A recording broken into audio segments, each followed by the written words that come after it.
सोलापूर तहसील कार्यालयातील भ्रष्टाचाराचा आणखी एक प्रकार सोमवारी उघडकीस आला आहे। जप्त केलेला मुरुम वाहतूक करणारा ट्रक कोणतीही दंडात्मक कारवाई न करता सोडण्यासाठी तब्बल 1 लाख रुपयांची लाच स्वीकारताना मंडल अधिकारी विजयकुमार माने यांना लाचलुचपत प्रतिबंधक विभागाच्या पथकाने रंगेहात अटक केली आहे। या कारवाईमुळे महसूल विभागात एकच खळबळ उडाली आहे। मिळालेल्या माहितीनुसार तक्रारदाराचा मुरुम वाहतूक करणारा ट्रक महसूल विभागाने जप्त केला होता। हा ट्रक सोडण्यासाठी मंडल अधिकारी विजयकुमार माने यांनी तक्रारदाराकडे 1 लाख रुपयांची लाच मागितली होती। तक्रारदाराने लाच देण्यास नकार देत एसीबी कडे तक्रार दाखल केली। या तक्रारीची पडताळणी केल्यानंतर एसीबीने सापळा रचला।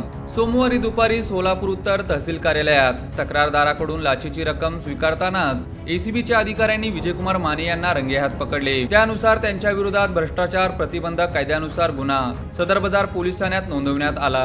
या कारवाईनंतर तहसील कार्यालयात काही काळ गोंधळाचे वातावरण निर्माण झाले। महसूल विभागातील भ्रष्टाचार पुन्हा एकदा समोर आल्याने नागरिकांकडून तीव्र नाराजी व्यक्त होत असून या प्रकरणाचा पुढील तपास एसीबी कडून सुरू आहे, अशी माहिती पोलीस उपअधीक्षक प्रशांत चौगुले यांनी दिली आहे।